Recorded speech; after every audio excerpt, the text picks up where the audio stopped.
Presidenti Trump fillon një vizitë shtetërore në Japoni që i bën njehon partneritetit mes dy vendeve dhe miqësisë mes dy udhëheqësve. Shqetësim dhe mëdyshje pas vendimit të administratës Trump për të dërguar një kontingjent prej 1500 trupash në lindjen e mesme. 19 studentë indian gjejnë vdekjen pas shpërthimit të zjarrit në një kompleks studimor në shtetin Gujarat.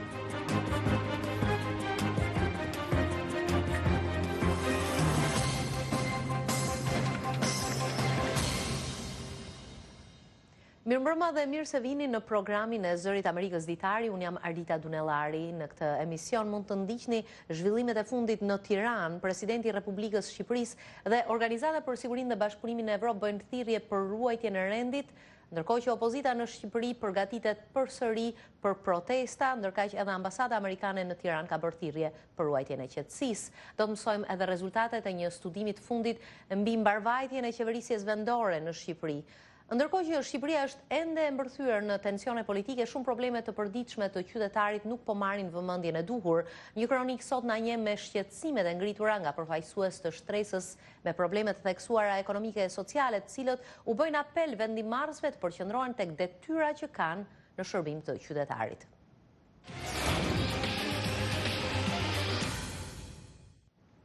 Presidenti Trump ka filluar një vizitë 4 ditëshe shtetërore në Japoni, që në takimet e para presidenti hodhi thumba në adresë të Japonisë për disbalancën tregtare mes dy vendeve. Presidenti u bëri thirrje sipërmarrësve japonez të investojnë në Amerikë, duke thënë se nuk ka moment më të mirë se ky për të bërë biznes me Amerikën. Sapo mbriti në Tokyo, presidenti mori pjesë në një pritje me biznesmen amerikan e japonez në rezidencën e ambasadorit amerikan në Tokyo. Vizita synon të theksojë lidhjet e forta mes dy vendeve, si dhe miqësinë mes presidentit Trump dhe kryeministrit japonez Shinzo Abe, megjithse në këto momente janë acaruar tensionet lidhur me mosmarrëveshjet tregtare. Kryeministri Abe ka planifikuar një pritje elegante ceremoniale për të nderuar presidentin Trump. Analistët thonë se marrëdhënia personale mes dy udhëheqësve është një ndër arsyet pse Japonia nuk ka ndier rënd goditjen e tarifave që ka vënë në zbatim administrata Trump kundër partnerëve të tjerë tregtar të Amerikës. Nesër dy udhëheqësit do të luajnë golf së bashku para se të ndjekin një ndeshje sumo. Të hënën presidenti Trump do të bëhet udhëheqësi i parë botror që takohet me perandorin Naruhito, i cili hipi në fron një muaj më parë. Presidenti Trump njoftoi se do të dërgojë 1500 trupa në lindjen e mesme për të penguar kërcënimin potencial që vjen nga Irani. Më parë këtë javë zyrtarët e administratës Trump u thanë ligjvënësve se Shtetet e Bashkuara nuk po kërkojnë të provokojnë Teheranin, por shumë janë të shqetësuar se mesazhet e ndryshme që dalin nga administrata mund të rrisin rrezikun e një konflikti dhe të zvoglojnë mundësinë për të bindur Iranin që të ndalojë programin e tij të armëve bërthamore. Korrespondentja e Zërit të Amerikës në shtëpinë e bardhë Patsy Vida Kusmara njofton. Në këtë javë që i paraprin ditës së të rëndëve në Shtetet e Bashkuara, presidenti Donald Trump dhe zonja e parë Melania Trump vizituan varrezat kombëtare që ndodhen në Arlington. Një ditë më pas, zoti Trump njoftoi se do dërgonte më shumë trupa për të adresuar tensionet në rritjen e lindjen e mesme. We're going to be sending a relatively small number of troops, mostly protective. Do të dërgojmë një numër relativisht të vogël trupash, kryesisht për qëllime mbrojtjeje. Disa njerëz shumë të talentuar do të shkojnë në lindjen e mesme dhe do të shohim se çfarë do të ndodhë. Bëhet fjalë për rreth 1500 vet. It'll be about 1500 people. Anije luftarake amerikane, destroyer dhe avion bombardues janë dislokuar tashmë në gjirin persik. Më parë këtë javë, zyrtarët e administratës thanë se kjo lëvizje ka rezultuar e suksesshme pasi ka ndaluar përkohësisht kërcënimet që vijnë nga Irani. Our biggest focus at this point is to prevent Iranian Ne jemi në rajon për të trajtuar shumë çështje, por jo për të hyrë në luftë me Iranin. to escalate. This is about deterrence, not about war. Edhe Teherani thotë se nuk dëshiron luftë. Megjithatë, sipas analistëve, rreziku i përplasjes është i lartë. Secila palë po përpiqet të mbajë një qendrim për të shkurajuar marrjen e veprimeve nga pala tjetër. Pra meritjen e pranisë ushtarake, Shtetet e Bashkuara nga njëra anë po i dërgojnë një mesazh iranianëve nëse na sulmoni do të kundërpërgjigjemi, nga ana tjetër iranianët po bëjnë të njëjtën gjë. Pasi tërhoqi Shtetet e Bashkuara nga marrëveshja e bërthamore me Iranin në vitin 2018, zoti Trump ka ndjekur një fushat presioni maksimal përmes sanksioneve të ashpra me qëllimin për ta detyruar Iranin të ndalojë programin e prodhimit të armëve bërthamore, si dhe të ndalë ekspansionizmin e Teheranit në të gjithë lindjen e mesme. We have articulated 13 complex demands Kemi bërë të ditura 13 kërkesa komplekse, të cilat ndikojnë në çdo aspekt të iranianëve, marrëdhëniet me të gjithë fqinjet e tij si dhe pothuajse gjithë botën. Irani nuk ka gjasa t'i përmbush këto kërkesa.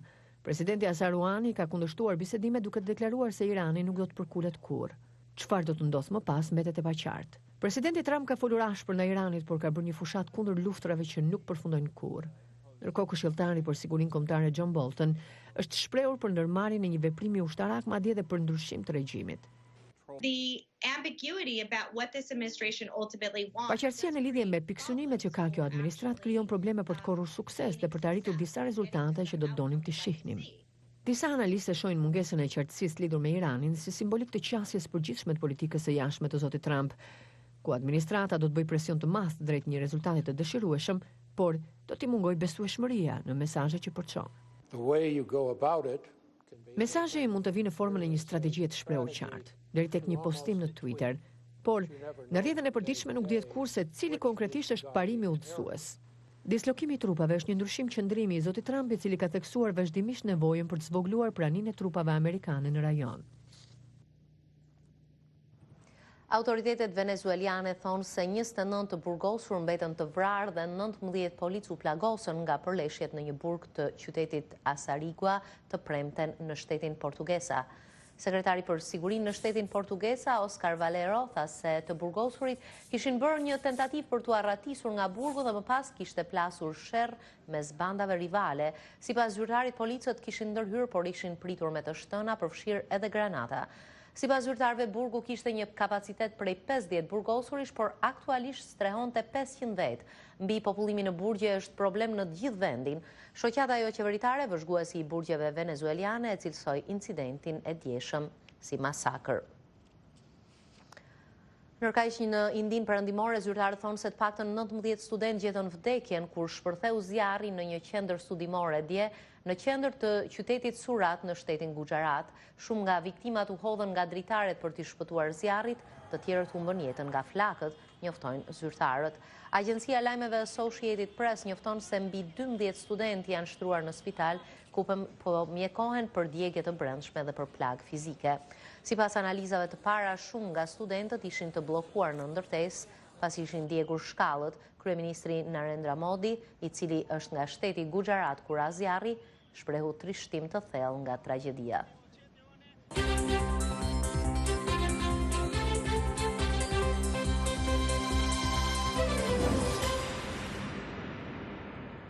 Në Tiranë, partitë e opozitës pritet të zhvillojnë në mbrëmje një tjetër tubim proteste për të kërkuar dorëheqjen e kryeministrit Edi Rama. Ata kërkojnë zgjedhjet parakohshme parlamentare të organizuara nga një qeveri tranzitore.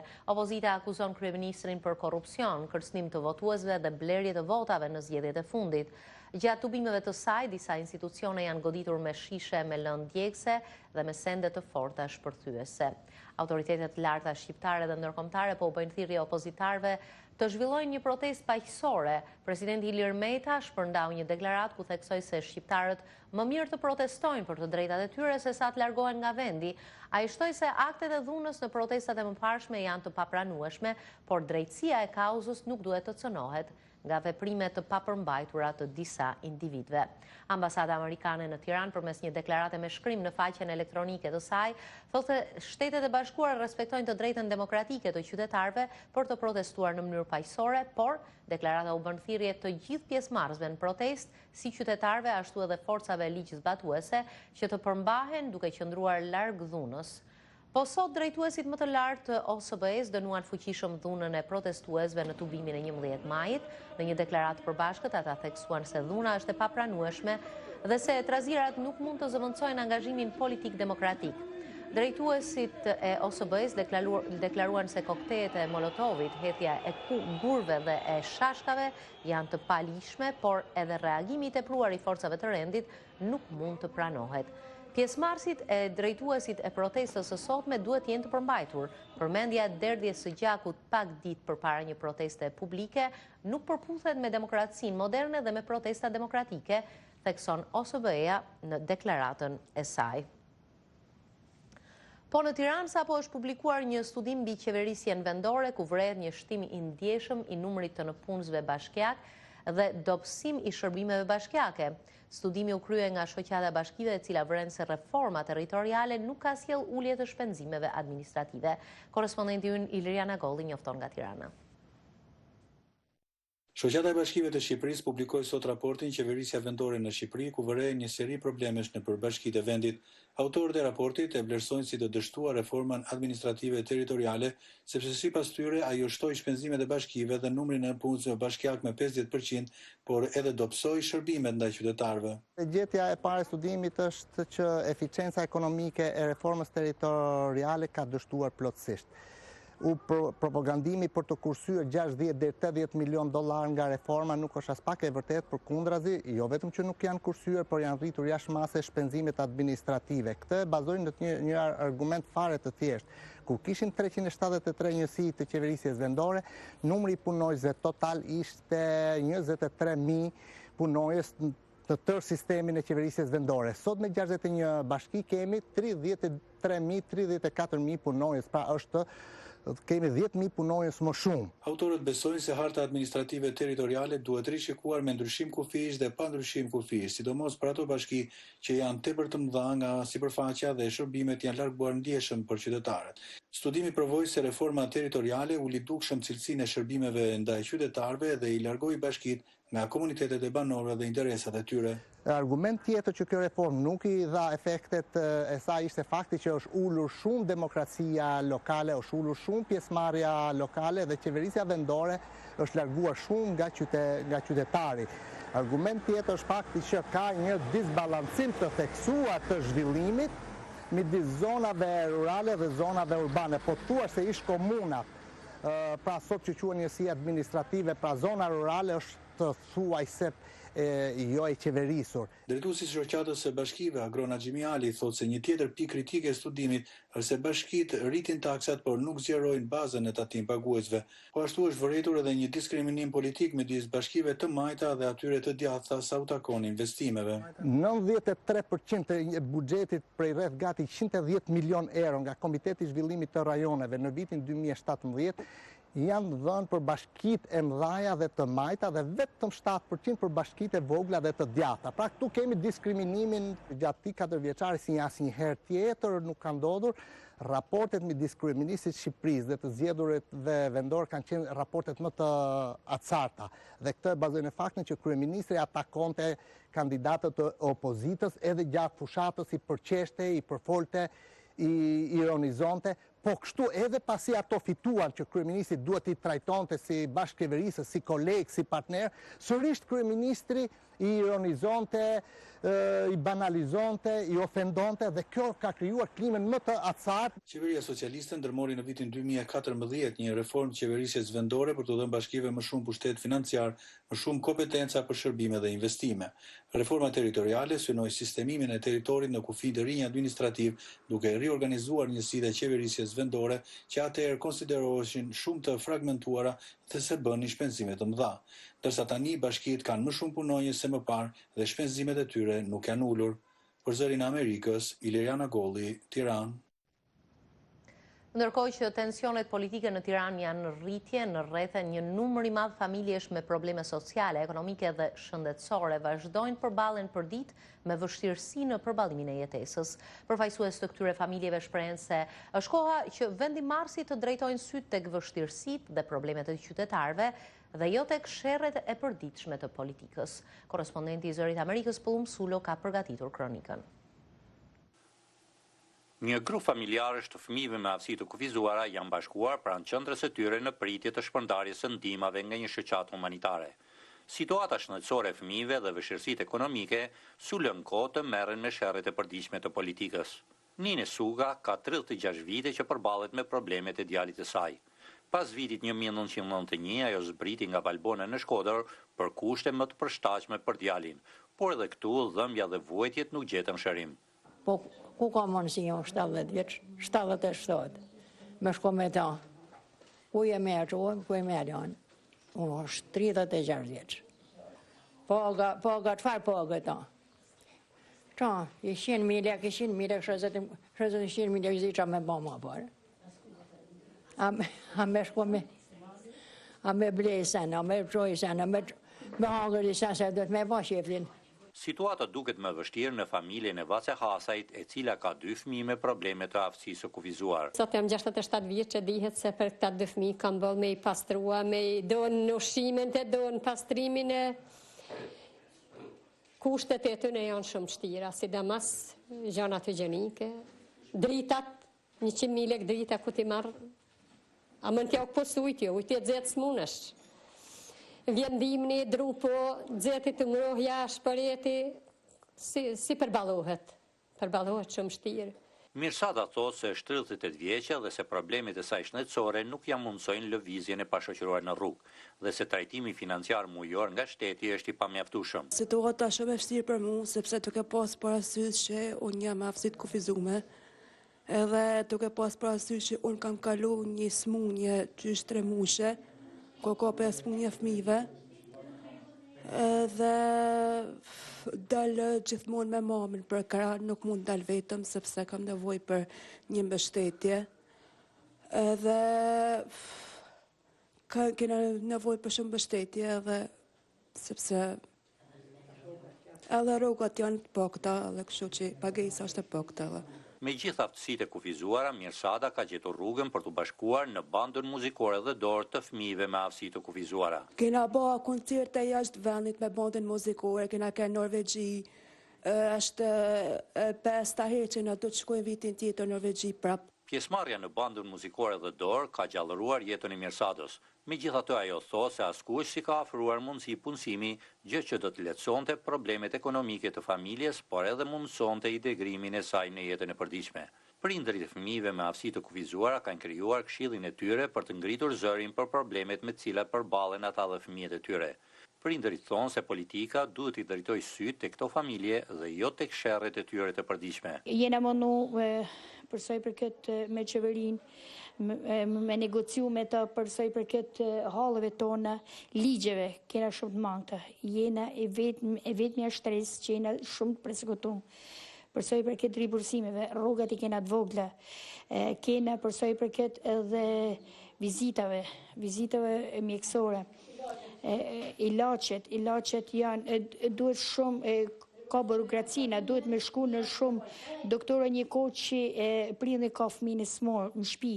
Politikbërësit thot Vitoria është koha të mendojnë më shumë për të ardhmen e këtyre personave, numri i cilëve shtohet për ditë. Sa kanë prindërit shton ajo, ata e kanë një mbështetje, por pas humjes së tyre çfarë do të bëhet me ta? Për Zërin e Amerikës nga Shkodra Pullumsulo.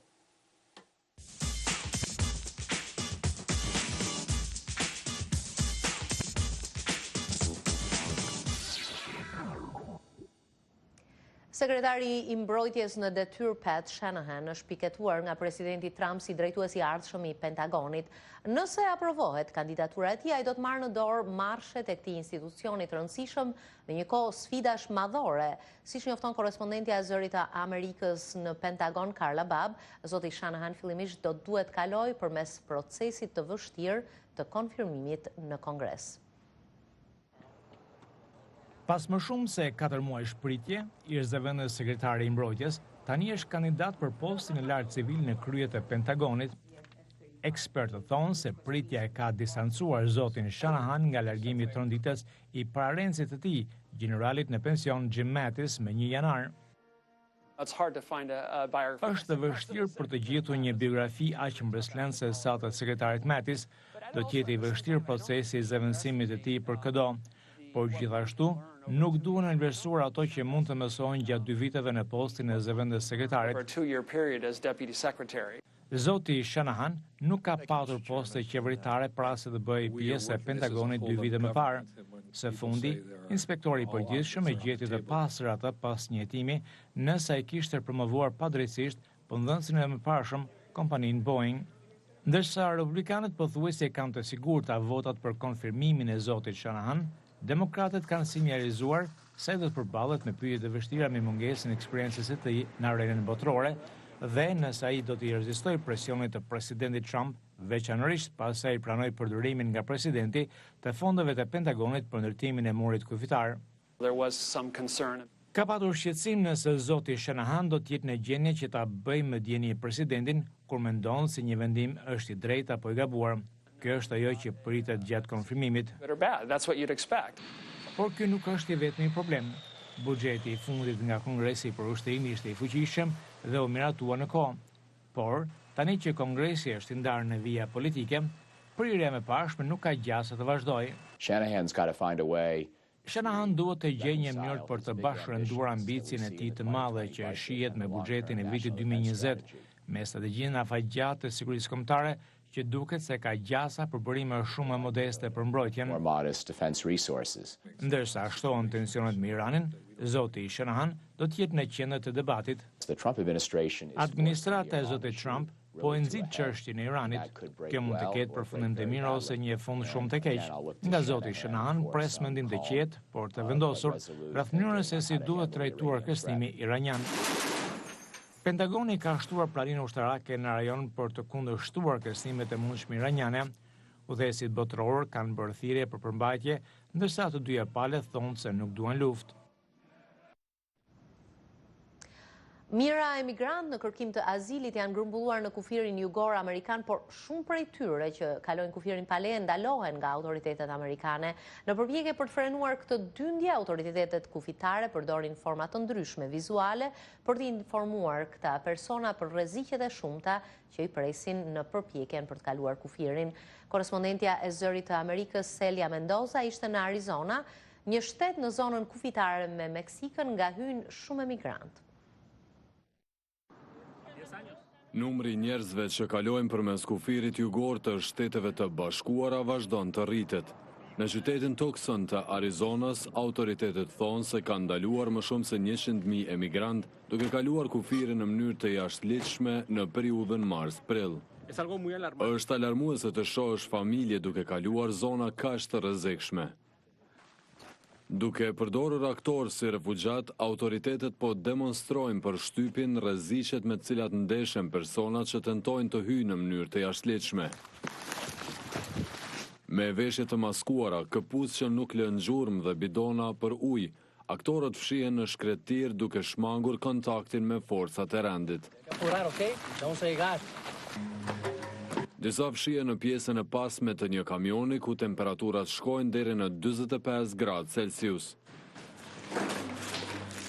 Dëshirojmë të përshojmë mesazhin se emigrimi me fëmijë është shumë i rrezikshëm dhe duhet ta parandalojmë atë.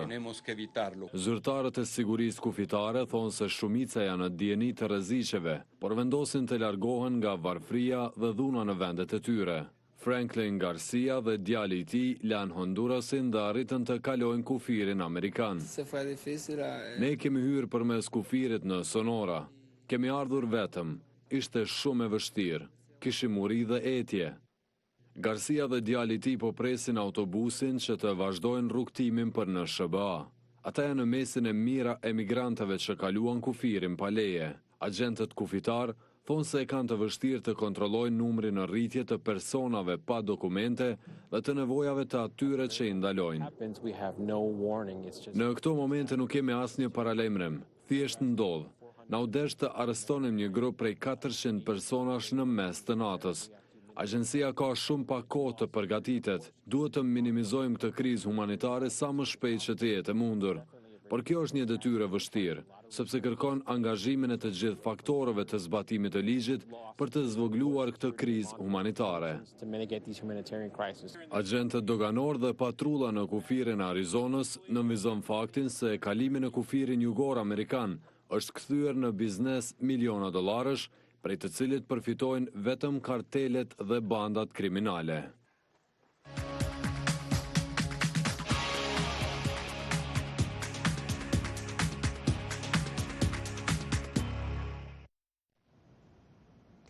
Më shumë se 1 milion lloje bimësh dhe kafshësh ka të ngjartë zhduken për shkak të aktivitetit të njeriut, sipas një raporti të ri të OKB-s. Ky kërcënim ndaj jetës në planetin ton ka frymëzuar një nga ekspozitat më prestigjioze artizanale në Amerikë për të nxjerrë në pa dhe nderuar artistët të cilët krijojnë punime miqësore për mjedisin. Korespondentja e Zërit Amerikës, Julie Tabo, sjell hollësit. John Guertin po ndërton një fole për zogj. Çdo copë druri që ai e ka punuar me kujdes është marrë nga hangar të vjetëruar, të rënuar. Mendoj se përdorimi i materialeve të ricikluara nga burimet të vjetra për të tërhequr breza të rinj zoq në botë dhe krijesa të tjera jep një shembull të mirë për qëllimin ton në botë, pra që ne të mos jemi vetëm shfrytëzues së saj, por të japim diçka për të. Shumë punime të tij, si folet për lakuriqet e natës dhe bufët, janë të stilit viktorian, ndërsa të tjera janë kopje të ndërtesave reale. Ashtu si kjo shtëpi zogu që u frymëzua nga një ndërtesë e stilit të vjetër misionar spanjoll në Kaliforni. Dhe ai madje ka bërë një punim të tillë për vajzën e ish-presidentit Gerald Ford. Zoti Guertin është një nga 120 artistët që shfaqin punimet e tyre në ekspozitën e njohur Smithsonian Craft, dhe një nga 21 artistët, punimet e të cilëve janë ndërtuar me materiale të riciklueshme, miqësore ndaj mjedisit, një fokus në rritje për organizatën Smithsonian. Mimi Kirchner ndërton lodra arti nga materiale të hedhura. Punimet e mia janë bërë me pëlhura të përdora, pëlhura të blera në dyqane që shesin artikuj të përdorur dhe ndoshta nga koleksionet të dikujt tjetër. Shumë prej tyre janë të vjetra dhe unë i jap një jetë të re. Kutitë e drurit që i punon Tim Arnold janë të frymëzuara nga Shakers, një sekt fetar i njohur për prodhimin e mobiljeve të mira shtëpiake prej druri. Këto kuti druri janë përdorur për magazinimin e ushqimeve të thata nga komuniteti Shakers në shekullin e 19. Kështu që unë përpiqem ta respektoj këtë traditë, por në të njëjtën kohë ndërhyj paksa me personalitetin tim në disa nga kutitë, veçanërisht në pjesën e tyre të sipërme. Ai shton mbi këto kuti disa objekte interesante, duke përdorur materiale të pazakonta, si punime eksotike druri, bakri dhe lëkurë kafshësh. Shumë lloje të artit janë shfaqur në ekspozitë, por veprat miqësore ndaj mjedisit janë një segment në rritje. Vitet e fundit kemi vërejtur se artistët në shfaqjet tona kanë punuar me më shumë materiale dhe metoda të rinovueshme që janë të mira për mjedisin. Kështu që ne kemi vendosur që t'i shpërblejmë këto përpjekje duke ofruar çmimin për mbrojtjen e mjedisit çdo vit në ekspozitën tonë. Ndërsa ka vetëm një fitues të këtij çmimi, çdo artist që kontribuon për shpëtimin e planetit është padyshim një fitues në sytë e tokës. Leonardo da Vinci njihet si një gjeni i gjithanshëm që ka kontribuar në artet figurative, në shkencë, arkitekturë, muzikë, inxhinieri dhe kartografi. 500 vjet pas vdekjes së tij, pallati mbretëror Buckingham në Londër hapi dje ekspozitën Leonardo da Vinci një jetë në skica për të shpalosur një ndër talentet e gjeniut të rilindjes italiane. Kjo konsiderohet si ekspozita më e madhe e veprës së Da Vincit në 65 vjet, pasi prezanton mbi 200 skica e vizatime nga koleksioni gjigant i monarkisë britanike me punime të Da Vincit, përfshirë këtu një portret të autorit që sapo është konfirmuar si vepër e tij. Martin Clayton, specialist për skicat në koleksionin mbretëror, thot se pas studimesh të hollësishme, akademikët e njohin sot Da Vincin më mirë se kurrë dhe kuptojnë më së miri rrymat që kanë ndikuar te krijimtaria e tij. Ai ishte një individ i pakrahasueshëm, por gjithsesi nuk ishte një anomali, por një produkt i kohës ku jetoi, thot specialisti. Veprat e përfshira në ekspozit janë marrë nga një koleksioni me skica e vizatime që Da Vinci i la nxënësit të tij Francesco Melzi ditën që vdiq më 2 maj 1519 në Francë. Në 1670 ky katalog u mor në pronësi nga mbreti Charles II i Anglisë dhe që atëherë ka qenë pjesë e koleksionit mbretëror britanik. Ekspozita do të vazhdojë deri më datën 13 tetor të këtij viti. Këto ishin materialet që ne përgatitëm për ditarin e sotëm. Këto materiale do t'i gjeni edhe në internet në faqen tonë elektronike zëriiamerikës.com. Do ndajemi këtu sonte, natë e mirë dhe mirupafshim nesër në të njëjtën orë.